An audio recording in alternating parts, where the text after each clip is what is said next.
Folks? Welcome to one more edition of Politics and Random. Egberto is your host. Thank you so kindly for being a part of the show. We are going to have a great show for you today.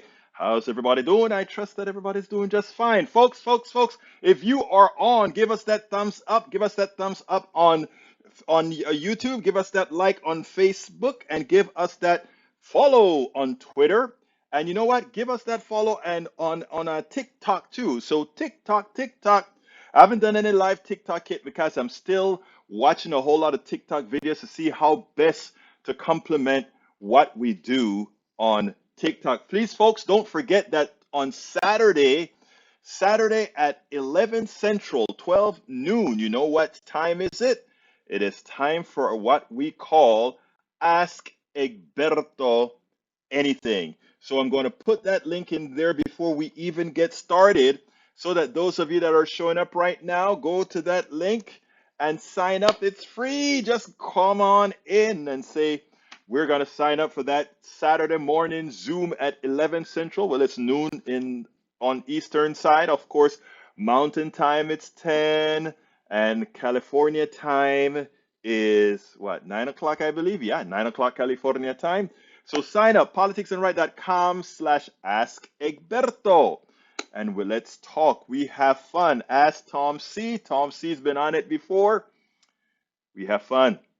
So sign up, guys. Sign up for it. Anyhow, if you are just getting here with us, please, folks, go ahead and type a little something in either YouTube, Facebook, or Twitch so that I can acknowledge you.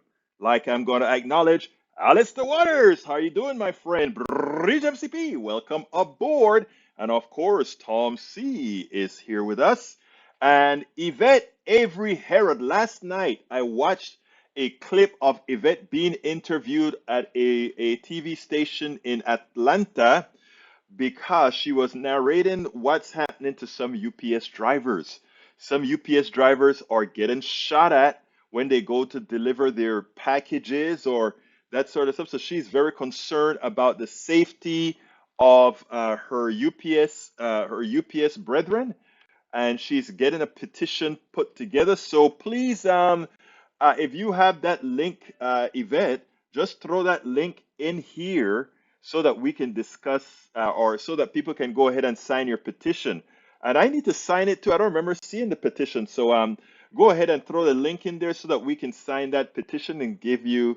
That is I imagine you have more than just UPS people. You have more than UPS people to do it. Anyhow, Bridge MCP says, Rep. Jamie Raskin, a constitutional scholar, in addition to being a member of Congress, talks with Rachel Maddow about the privacy principles behind Roe versus Wade ruling and why a Supreme Court decision to overturn abortion rights in a manner outlined in Politico reported in its leaked draft opinion is first in a series of privacy dominoes falling.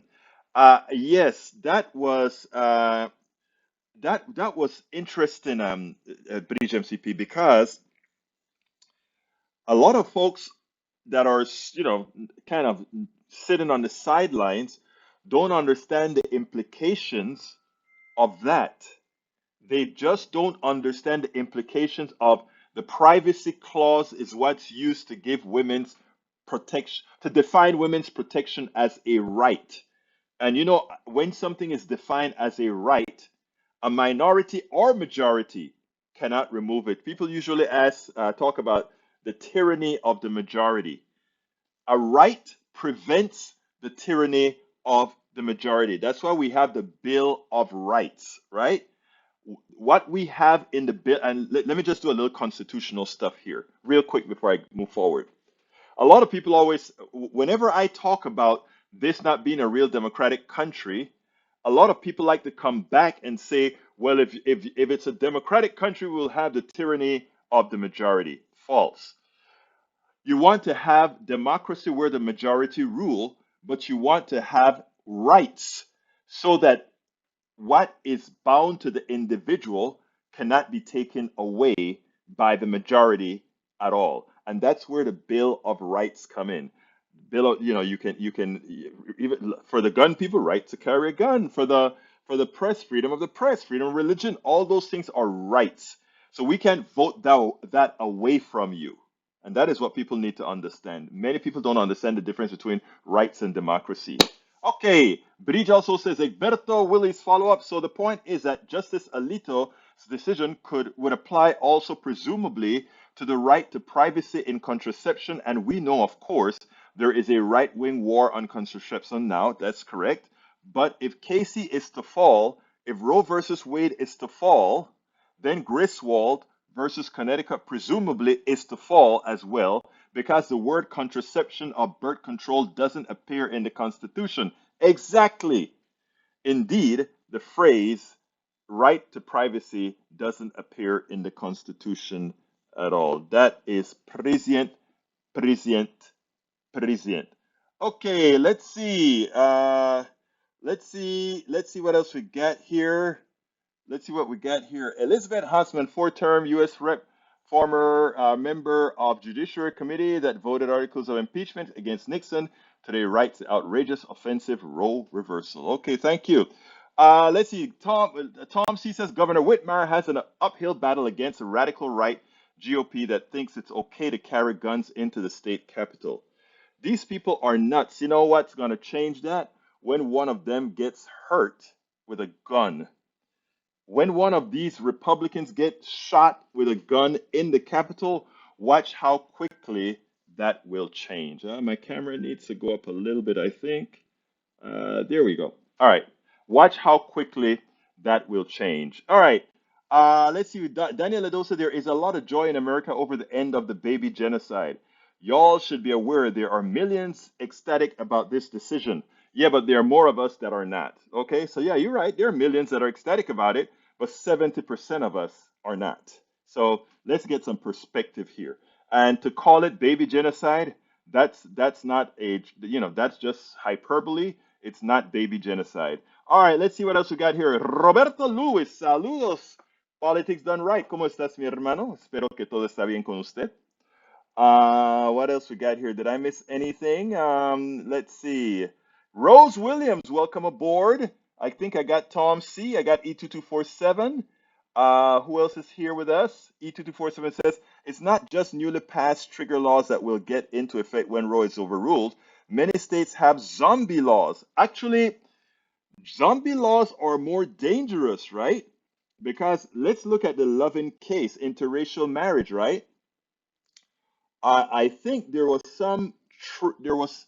a few states that never overruled their laws against interracial marriage, as I recall.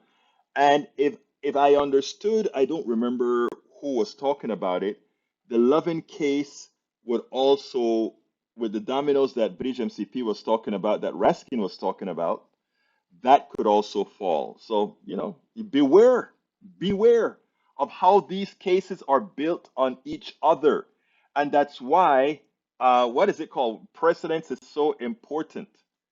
That's why precedence is so important, because each case is usually built on the case law on many case laws. And when you start dropping cases, when you have all the dependencies that stand the risk of falling as well. So let's remember that, folks. Let's remember that. All right, folks, keep putting those messages in there before I get to our videos. I never know let's see, Bridge MCP says, Daniel, when you grow a uterus, you can talk. And I want to tell all men that, right? I mean, you think about if something was growing in some guy's body, uh, uh, if he would go ahead and want us to say, you gotta carry that stuff, whether you want to have it or not, you just gotta carry it. I mean, it is such an invasion on somebody's being. If abortion was so popular, 70%, as you say, why do so many states have trigger laws? All right, okay, Daniel, let's go ahead and explain that to you first of all. Well, most of the people don't live in those states, right? I gave the example, North Dakota, I mean, rather, Wyoming has 570 something thousand people. California has near 40 million people. So, uh, Wyoming may have a whole lot of conservative people that feel one way, but California completely drowns them out. That I mean, so all we have to look, blue states are massive. California, New York, to some extent, Washington, to some extent, Illinois. So, it is just numbers, basic math anyway, just basic math. That's all. Just basic math. And why talk to a lady like that? Is that what the Lord has taught you, Mr. Ledo? I don't think the Lord has taught you to speak that way to people. I thought you were a Christian, dude. That doesn't sound very Christian-like. Anyhow, let's see what else I got for you. What I want to do, first of all, today's program that I wanted to concentrate on, right, was how do we win 2022? What are the things that we have to do to win 2022? Why is it that a country that is mostly democratic, why is it that a country that is mostly progressive succumb to the fallacies of the right? I blame, and a lot of people get real upset at me. My Democrat brethren get upset at me. In fact, there's a particular person that listens to our show sent me an email and says, "I'm not listening to you anymore, or I may stop listening to you for a while because you talk down to me." To which I said, "Wow, I talk down to somebody? I don't think I talk down to anybody, but even if it comes across that way, right? And you believe everything that I'm saying, and not only that, but you know where my heart is and all that kind of stuff.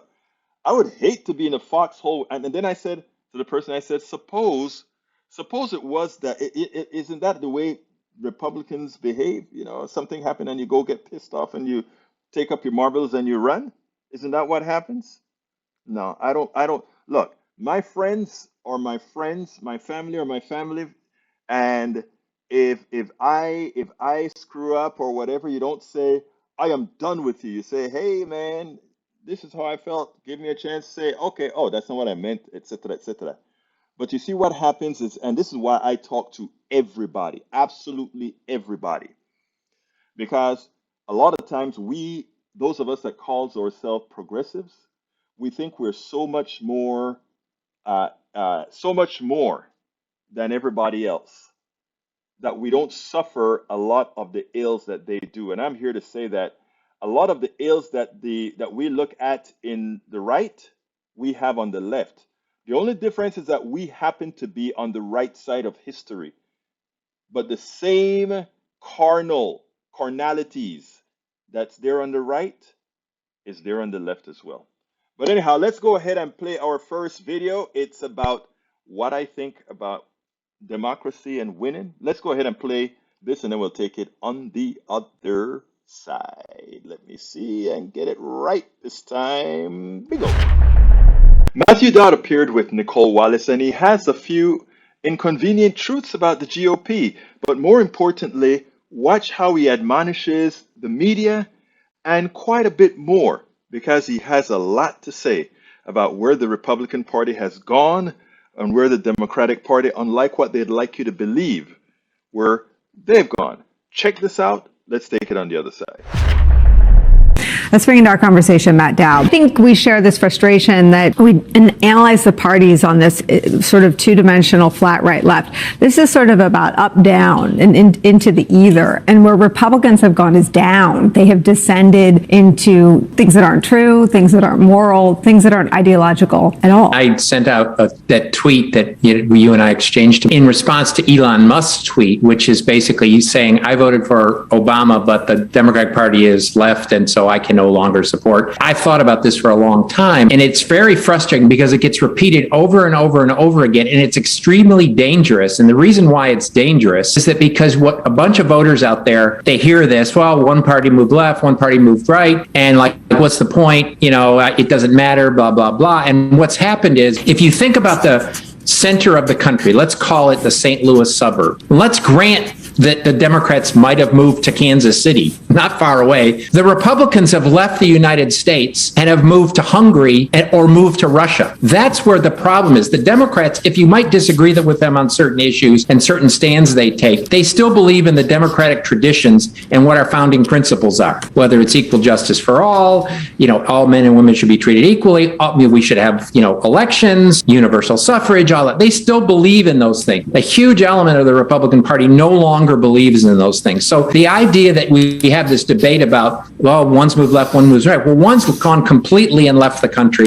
The other one has moved a few miles away. That's one. Two is what the country is in its political equilibrium isn't stagnant. It's dynamic. And the country as a whole, because of its changing nature of its diversity, it becoming multicultural, has actually moved more left. That's why a majority of the country believes in gun reform. That's why a majority of the country believes in taxes on the very wealthy. That's why a majority of the country believes in healthcare expansion. All of those things are a viewpoint of the majority country, much closer to the Democratic Party. And the last thing I'll say is, here's a great way to think about it, Nicole. The best way to think about it is the 2012 election. Mitt Romney versus Barack Obama. Joe Biden, who was Barack Obama's vice president, is very close to where Barack Obama was. Think about the distance between Donald Trump and Mitt Romney. And that's the move that's been made. There's been very little movement on the Democrats in the last 8 or 10 years in that space between Barack Obama and Joe Biden in the stature of it. But think about how far it's gone between the 2012 Republican nominee for President Mitt Romney and Donald Trump and where the Republican Party is today. What has moved off the map, as you're saying, out of the country is the right, not the left. And I think that this idea that the opposite is true is something that the Republicans have perfected, and it's the politics of projection. And Republicans are very well served by associating Joe Biden, the Democratic Party standard bearer right now. He's president of the country. He was the nominee of their party, with policies that are less popular than the things that are part of his agenda or things he signed into law than the Democrats have been in painting the right with the politics of Marjorie Taylor Greene and the people that Kevin McCarthy is willing to protect. He punished one person after January 6th. It wasn't Marjorie Taylor Greene. It wasn't alleged child sex trafficker Matt Gaetz. It was Liz Cheney. And I wonder what your advice is for Democrats to sort of push the frame back toward reality. Many of us in the media have allowed this dynamic develop that they're both one left, one right, and,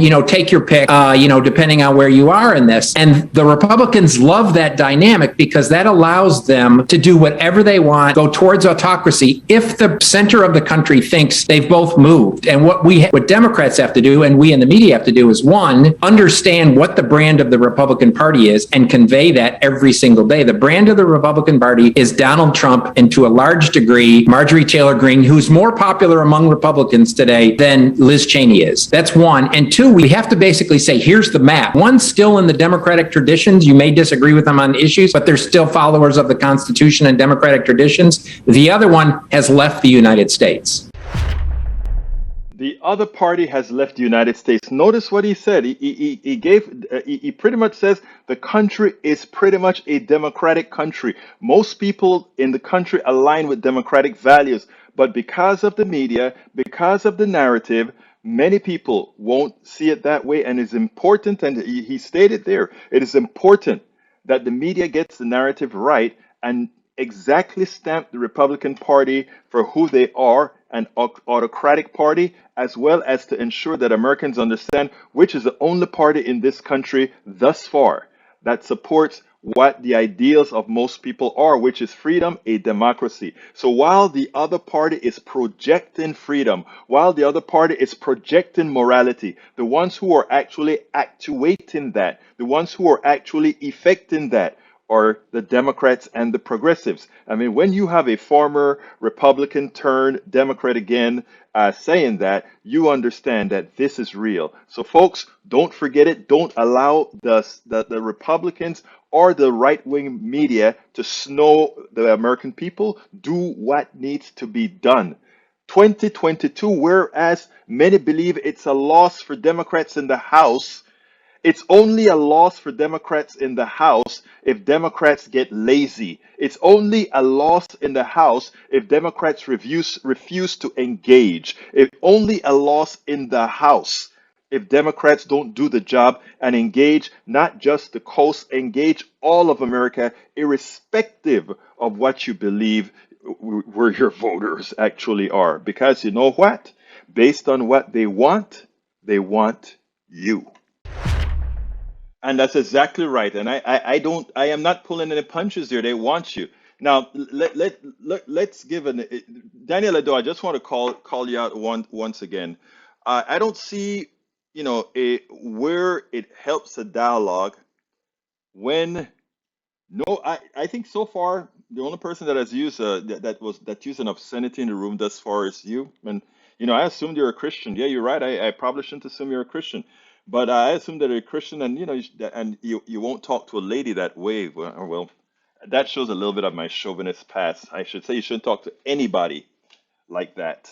Anybody like that. So think about how it makes you look, because actually the other people look pretty darn good. But the person who can't express themselves and can only use different characters to express their unwarranted frustrations, what can I say, my brother? And notice I said unwarranted frustrations, because what the right wing has been doing to the people who choose to follow them, it is simply amazing. It is simply amazing the way that works out. I really urge you guys to try to look into each other's psyche and see where they really are. Um, because I'm gonna be on, I'm gonna get back to the program here, but I just want, Daniel Lado made me want to say a few things here. Um, because also I know Daniel personally. You know, he says he's not my friend, but I know him personally.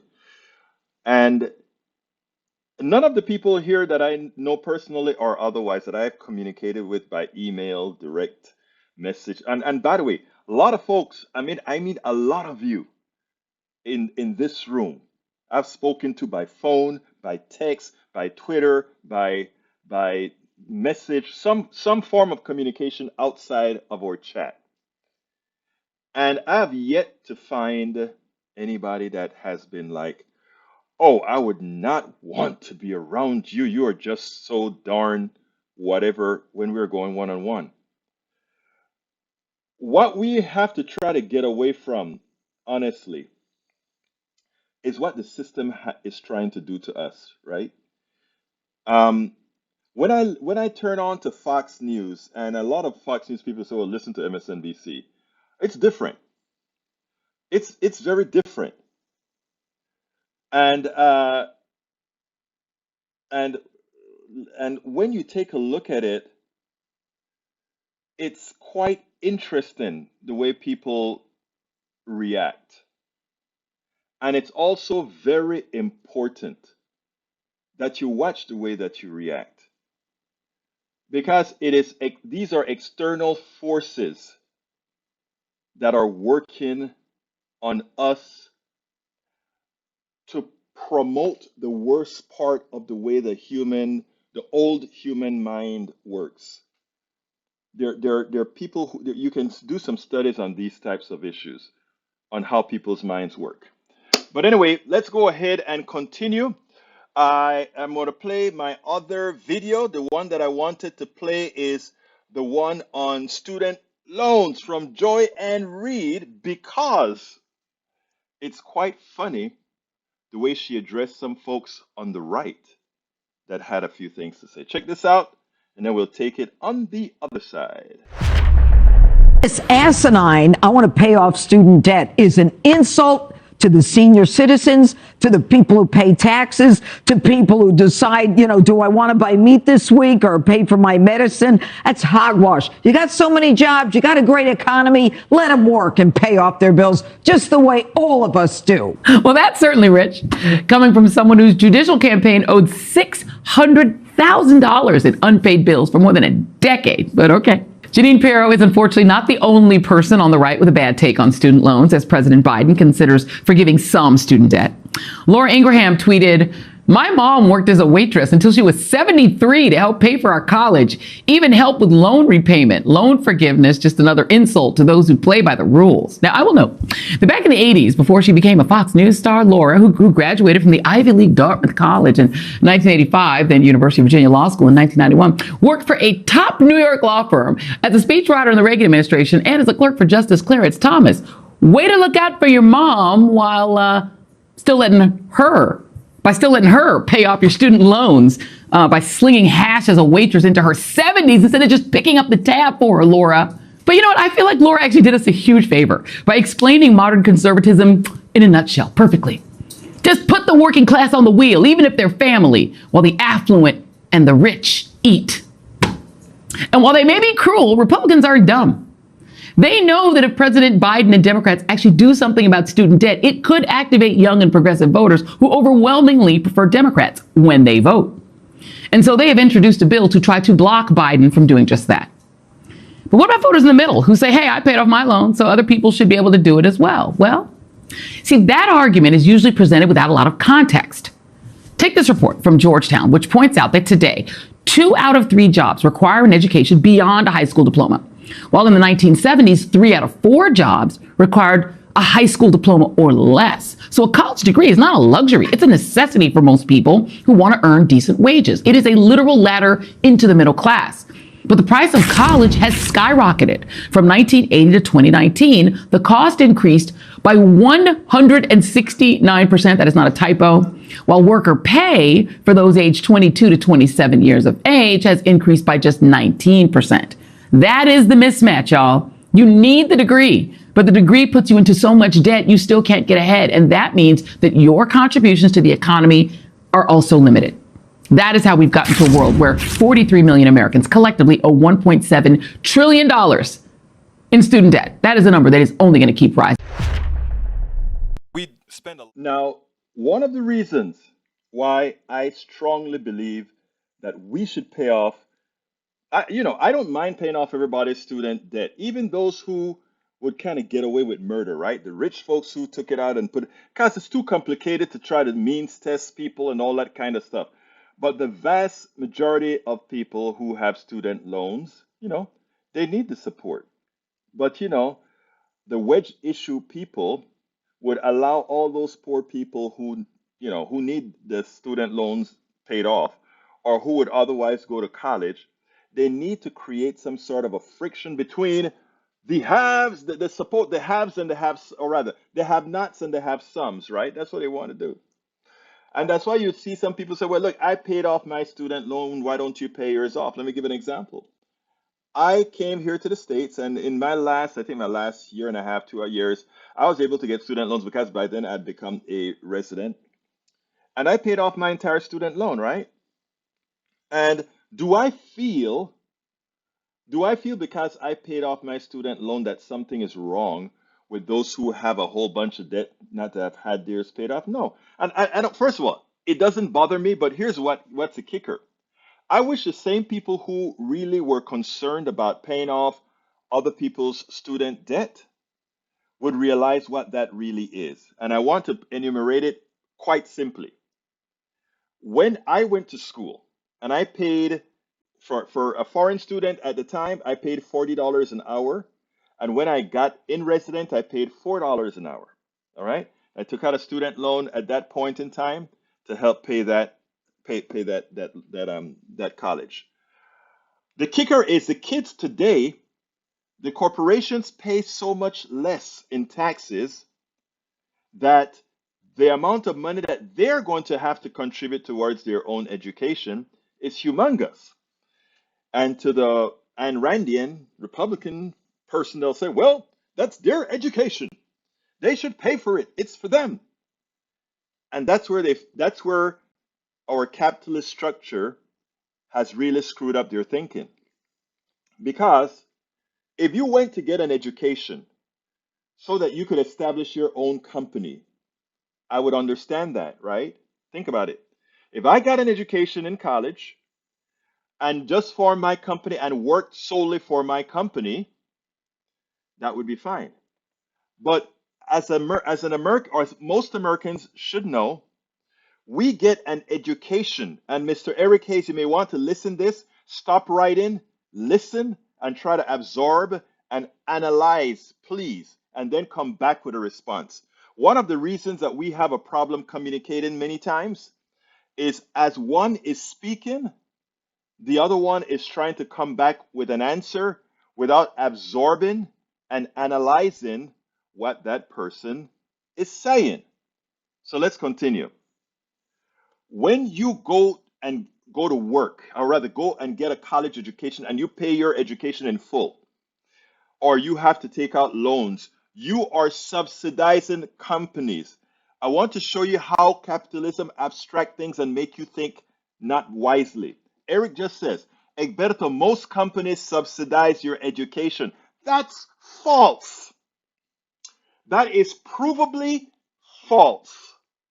And it also shows a level of elitism, right? If you work for a company like, let's say, Microsoft or all of these, You can actually have the company send you to school, but you are some factory worker or you don't get those opportunities, right? But let's forget about that for now. Let's just talk about in general. Corporations need a steady flow of educated people to do the work. When you go out there and pay for your education yourself, you are coming to that corporation basically with the skills necessary to learn to do that particular job. If you hadn't, that corporation would have had to invest in you to give you the skills to bring you up to speed to be able to do the work at that corporation. But we, yourself, by paying for it, and the state subsidized that corporation by getting you educated. There was a time there was a balance.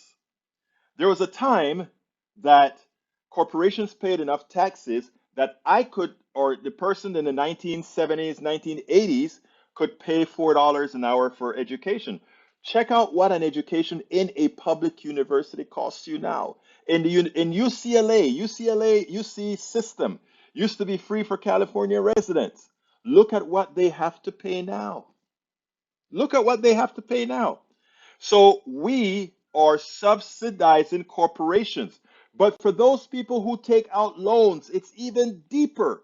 Before Obamacare, before they took the public funding by banks of student loans away from the thieves, meaning the banks, this is what used to happen. The bank would loan you money that they charged you interest for, that was guaranteed by the government. So here we had banks charging you interest for a student loan that you paid back to the bank. Corporations, again, were making money on both ends. They make money because you had to borrow to go to school and then pay them interest. And they made money from not having to educate you to do the job. Corporations are the biggest welfare recipients in America, but it is done in such a manner that they make you feel like they're doing you a favor, so that somebody like Eric Hayes can come and say, corporations subsidize you. No! We are subsidizing corporations with our education. We subsidize corporations in so many different ways. It's just framed in such a manner that they make you believe like you owe them something when it's the complete other way around. Let's look at inflation and gas prices. They are picking your pockets. It's not costing them any more money to pull the oil out of the ground. But because they could find an excuse to say these things are more expensive, they bill you, and then you look at the balance sheet of the corporations, you see it's zoomed up 50%, 60%, 100%.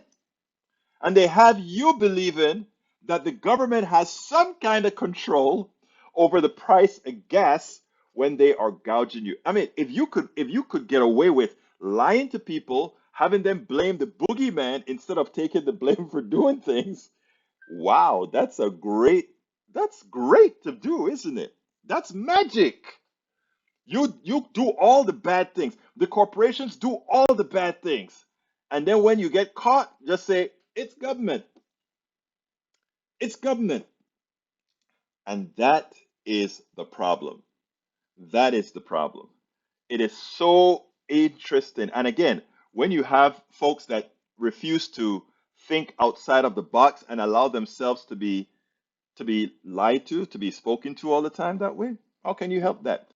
Anyhow, I want to tell Democrats something. We're not going to convince the Daniel Lados of the world, the Eric Hayes of the world. They have other problems that prevents them from listening to truth, listening to fact-based truth. In other words, everything that I just said there, right?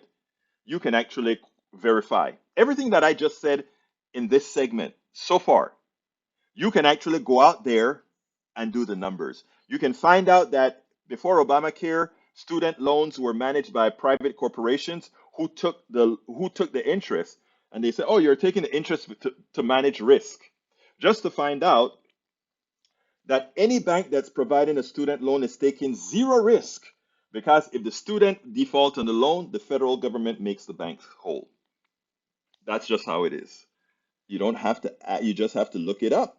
And you can see if what I just said, you look up and verify, and you come back with the same feeling that corporations are good and we should give the loans back to corporations to screw people, that's on you. I can't help you there. Anyhow, it's 39 after, so I think it's time for me to do my quick ask. Then I go to the other video. So let's go ahead and do my ask, and then I'll be back. Berto Willis, as host of Politics Done Right, a progressive radio media show on Pacifica Network's KPFT 90.1 FM Houston that engages all ideologies. I found that our political angst isn't mostly ideological. There is a well-designed effort by many in power to control us. If we are at each other's throats, we are less likely to demand our economic and local wishes. In that light, I wrote 3 books. I wrote the first one titled, As I See It, Class Warfare, the Only Resort to Right-Wing Doom, to describe the entire economy in a manner we can all understand. It highlights why it was designed to pilfer most as it empowers a few, the chosen. The second book, titled, It's Worth It, How to Talk to Your Right-Wing Relatives, Friends, and Neighbors, take it to the next level. After understanding how the system pilfers, it is incumbent that we can speak to our peers to empower a change. The third book, How to Make America Utopia, Take Away the Economy from Those Who Rigged It, gives us a place to land. After learning about our economy that is dysfunctional for most and learning how to engage the other side, we point out what would make an economy that works for all. Each book stands on its own, but together they provide the full picture. Please consider getting one or more. You will undoubtedly learn, be entertained, and help us continue the mission with our blogs, articles, videos, and books. I'm Egberto Williams. Absolutely so, folks. And you know what? Because I love Bridge so much. Bridge always, today I wanted to show the cups, right? And in my mind, I'm like, damn, I said I was going to get the cups, so that you can see the cups that you can get at the store, right? And what comes out, Bridge puts a link in there to the cup. So for those of you that are looking at the screen, I am not going to let Bridge research. And by the way, Bridge designed that cup, folks. I want you guys to know that. That cup was designed by Bridge MCP. Take a look at that cup and the link to get that cup that shows what we are all about. We believe in supporting everybody, all that good stuff. I'm looking for the link for that cup right now. Ahorita mismo voy a encontrar I forgot what link is in Spanish. Can you believe that? I'm forgetting Spanish, man. Okay, the link for the cup, I think it's right here. The mug, there we go, the PDR Posse mug, designed by Bridge MCP. Here is the mug right there. You can pick up the mug right there from Bridge MCP. Well-designed mug by Bridge MCP. And there's a mug on the screen again. Now, folks, you can also subscribe to us by clicking that join button on our on YouTube, or you can go ahead and use this link that I'm putting into the feed. YouTube, politicsandright.com/YouTube, politicsandright.com/YouTube. You can also, let's see what else. MAGA is most extreme political organization in America, and the Oath Keepers are the most extreme gang. So true, Paul Fleming. So true, Paul Fleming. All right, folks, so go ahead and you can get that, you can join up YouTube by that link that I put in there. You can become a patron by going to politicsandright.com/patron. Patron is spelled Patreon, Patreon. Or you can support us on PayPal. PayPal is politicsandright.com, or preferred method, politicsandright.com/PayPal. Our all-encompassing way to support us. If you want to find some form of support for Politics and Right, go to politicsandright.com/support, politicsandright.com/support. And of course, you can go to our store and get those mugs that we're talking about too, and t-shirts and hats, politicsandright.com/store. And you can get our books at politicsandright.com/books. Let's get back to the program.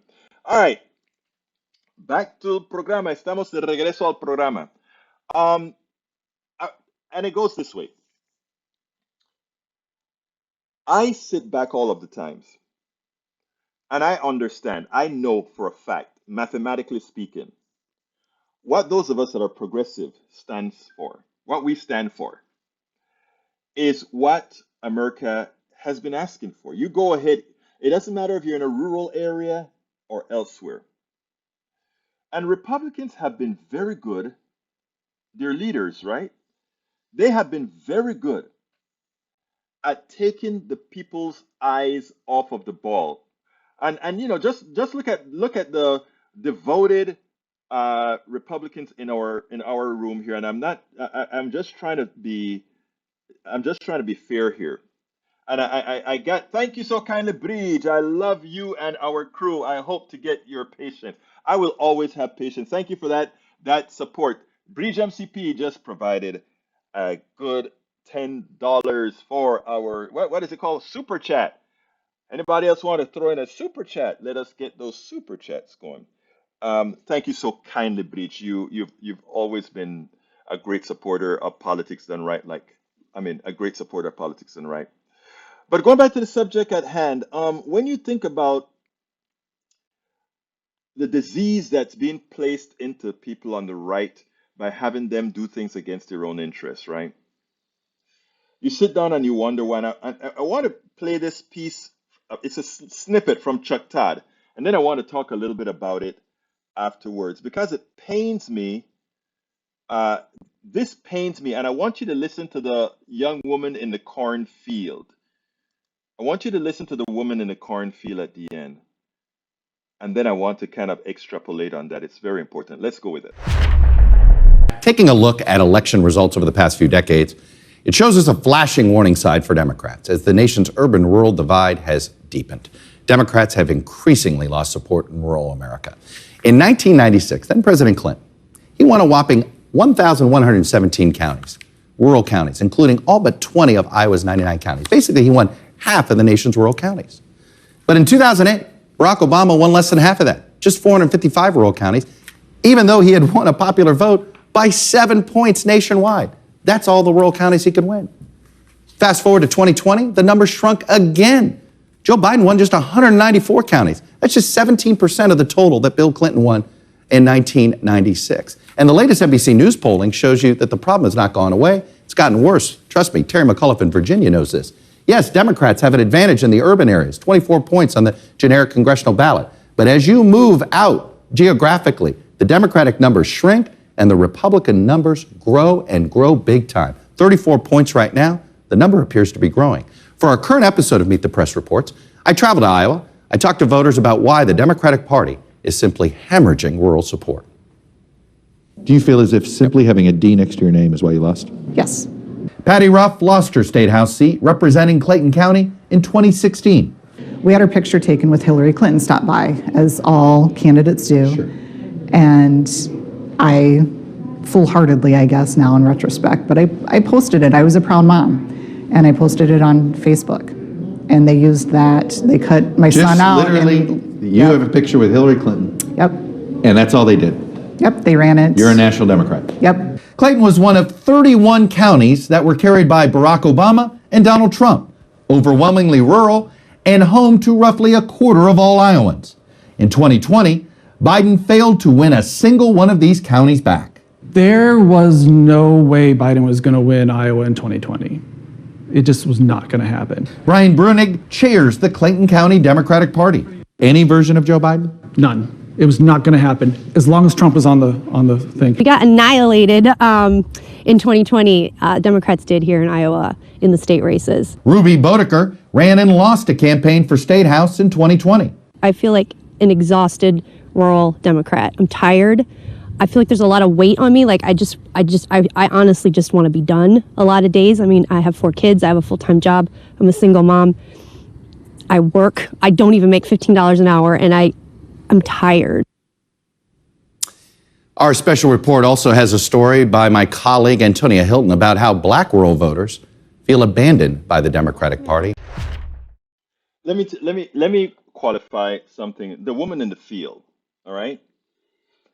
Her reality is also reflected by, she's a Democrat. And her reality, her suffering, is also reflected by her Republican neighbor. But the way the Republican system works is they create boogie persons, right? We create Nancy Pelosi as this left wing California liberal. We create AOC as this socialist being. We create, I forgot the other one that they like to use, Miss Clinton. And notice how often they use women. It's amazing how the misogyny works as alongside the attacks, right? And they make all these people boogie persons, right? And then they tag all Democrats to this, to some concept, right? So by running and tagging you and you staying away, it becomes the reality to true Republicans. And remember, a political party is sort of a cultural thing. One of my business partners, great guy, great friend of mine, he's a Republican. He's a New York Republican, right? And he's a Republican his entire life. And he is one of my most was one of my well, it's still my trusted partner because he does a few things for me every so often with old clients that need service. He takes care of them for me. And I mean, the one thing we can do, me and this other Republican guy, is talk. And it's funny because we agree on just about everything except, again, he believes in a little bit more independent individualism than I do, but not to the extent of hurting people. He believes a lot of what I believe. But what we both notice again is what is done, and it's mostly done on the right, but some of it on the left, very little bit on the left, right? And I have an interview with a long interview, it's a 43-minute interview that I did today that's going to kind of tell you what the Democratic problem is, right? We always talk about everybody being our friends, right? And a Republican would be tearing into a Democrat and say, my friend, and all that kind of stuff. And to some extent, I do that, but I just don't turn the other cheek. What I do is I don't do it for the politician, but for the people who the politician has snowed, I do it for them. So for those of you who criticize me for always reaching out to the other side, I'm not reaching out to politicians on the other side because they know what they're doing. I'm not reaching out to the pundits on the other side because they know the damage that they're doing already because that is a damage that allows them to succeed. Remember, Republican policy is non-existent. There isn't Republican policy that has been successful in this country. It's not. It's not. There's no Republican policy that has been successful, and there's a reason why.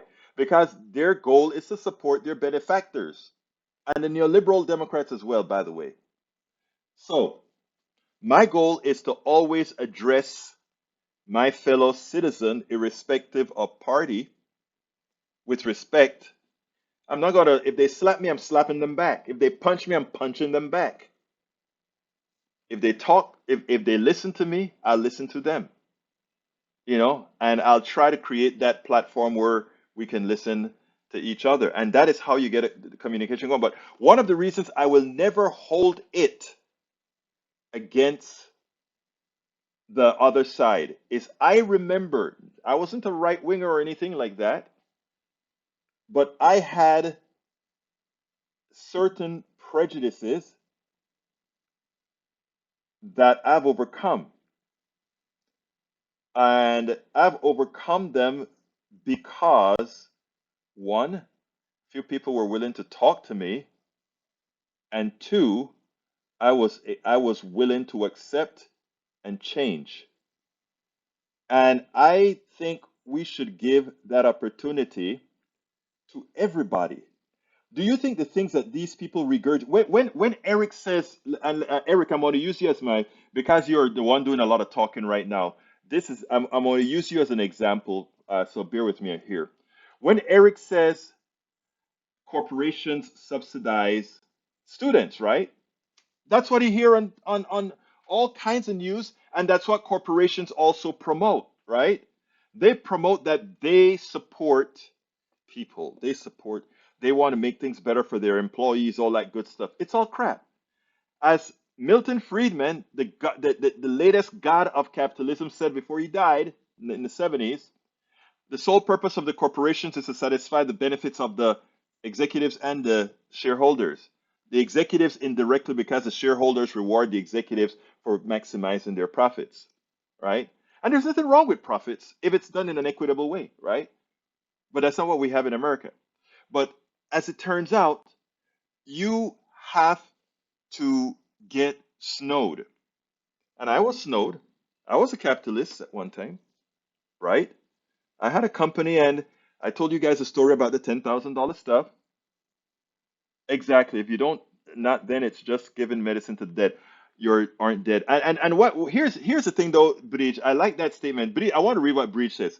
Egberto, the only way to learn is to listen and open your mind. If you do not, then it just giving medicine to the dead. You aren't dead.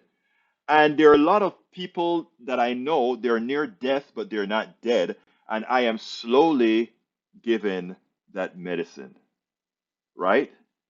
Now, here's the thing. When you hear that, let's say Eric says, Egberto, I say that because I see I'm not repeating anyone else's come on internships. Internships is, look, internship is for the benefit of the corporation, not the person.